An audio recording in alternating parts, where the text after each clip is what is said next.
Friends, good morning. कैसे हो? उम्मीद करती हूँ आप सभी लोग खूब अच्छे होंगे। फ्रेंड्स, तो यहाँ पर तो अभी हमारी सुबह वाली साफ सफाई चल रही है। जो सबसे पहले नंबर में झाड़ू पोंछा साफ सफाई का काम होता है, तो वही वाला यहाँ पर काम हो रहा है। लेकिन आज है कहीं जाना हमें, तो काम को शुरुआत से ही जल्दी जल्दी से निपटाने की कोशिश में लगे हैं। तो यहाँ पर मैंने सोचा पहले नंबर में साफ सफाई का काम निपटा देते हैं, फिर खाना की तैयारी कर लेते हैं। और जाना कहाँ है बता दें आप लोगों को, क्योंकि अभी गए थे पीछे ब्लॉग में आप लोगों ने देखा था, और मेरा भी मन था जाने को, लेकिन मैं नहीं जा पाई थी। लेकिन आज फिर अचानक से प्लानिंग हो गई है कि जाना है, और जाना कैसे है वो भी आगे के ब्लॉग में आप लोगों को पता चलेगा।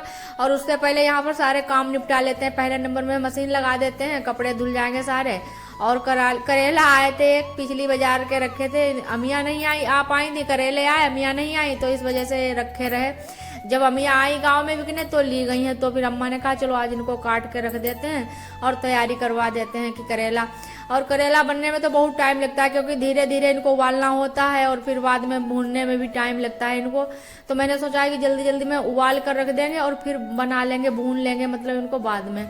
तो यहाँ पर अम्मा ने काट दिए और बाकी भी तैयारी कर दी। और मैंने इधर ये सलना की छियाँ, जो हमारे यहाँ सलना की फली मतलब बोली जाती हैं, वो मैंने उबाल कर रख ली थी। ग्वार की फली भी कहीं कहीं पर कही जाती हैं, तो उनको छीलकर और मैं चावल का पेठा लगाकर भून लेंगे और दाल चावल जल्दी जल्दी से बना लेंगे। और यहाँ पर तब तक भूख लग रही थी अभी को, अभी चाय तो लेते ही नहीं सुबह में, तो फिर मैंने कहा चलो खरबूजा काट कर खिला देते हैं। और इस बार मैंने गांव में प्याज ले लिया था, गेट पर कोई था नहीं घर पर, तो मैंने ही पैसे दे दिया। मैंने कहा भैया तौल दो इसमें, तो बगैर देखे तौलवा लिया। तो फिर बहुत छोटा छोटा था, तो अम्मा को प्याज छीलने में भी बहुत टाइम लग गया।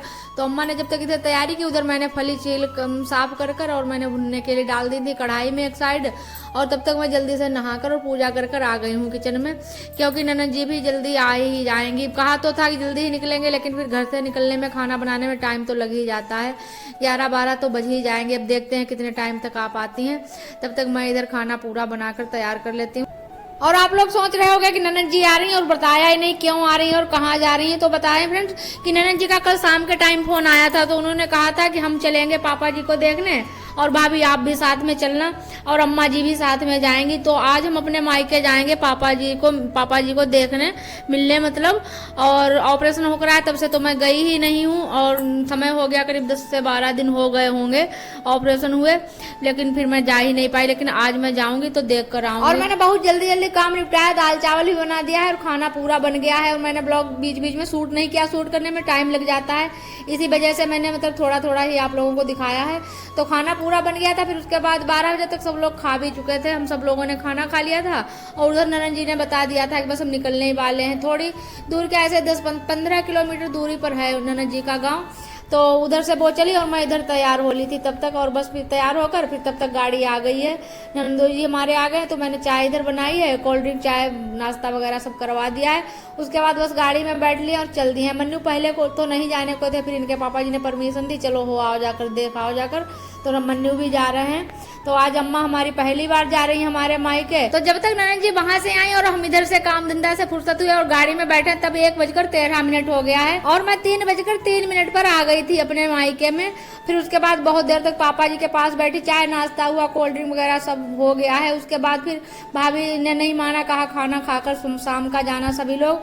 तो फिर भाभी जी तो तुरंत से ही लग गई थी। हमारी बीच वाली भाभी पूरा इस समय काम धंधा समेट रही है पूरे घर का। और वैसे तो हमारी 3 भाभी इस समय घर पर हैं। छोटी वाली भाभी को बेड रेस्ट बोला है डॉक्टर ने, तो वो इस समय कुछ भी काम धंधा नहीं करवा पा रही हैं। और बड़ी वाली भाभी की भी तबीयत नहीं ठीक रहती है, तो इस वजह से सब बीच वाली भाभी को ही मैनेज करना होता है। और आप लोगों को पता है कि घर में तो आना जाना लगा ही रहता है सारा कुछ। जब भी मैं जाती हूँ तो ब्लॉग में आप लोगों को दिखाती रहती हूँ। और इस वीडियो में आप लोगों को पापा जी को मैं नहीं दिखा पाई, क्योंकि ब्लॉग शूट करने को मन ही नहीं होता है पापा जी के पास, और इस समय कमजोर भी बहुत हो गए। तो आगे हम जब जाएंगे तब आप लोगों को ब्लॉग में पापा जी को भी दिखाएंगे। और यहाँ पर ननद जी और अम्मा जी और नंदोई जी सब लोग खाना खा चुके हैं। इसके बाद मेरे लिए थाली आ गई है, और भी यहाँ पर बैठकर मैंने खाना खाया है। और इसके बाद बस थोड़ी देर पापा के पास बैठे, और उसके बाद फिर यहाँ से चलने की भी तैयारी हो गई थी। और 7:30 बजे करीब पापा ने हमको सबको विदाई दिलवाई भाई से कहकर। और हम भी जब पास बैठे थे तो कहने लगे, हमने सोचा बिटिया रुकोगी 2-4 दिन, लेकिन मैंने कहा पापा जी हम अभी घर पर कुछ कहकर भी नहीं आए, और अम्मा जी के साथ आए हैं, तो इनके साथ मुझे वापस भी जाना है, और फिर आएंगे तब रुकेंगे आकर। और फ्रेंड्स, ब्लॉग आप लोगों को थोड़ा सा भी अच्छा लगा हो तो लाइक कर देना, न्यू हो तो चैनल को सब्सक्राइब कर लेना, और हम मिलेंगे नेक्स्ट ब्लॉग में। तब तक के लिए बाय बाय।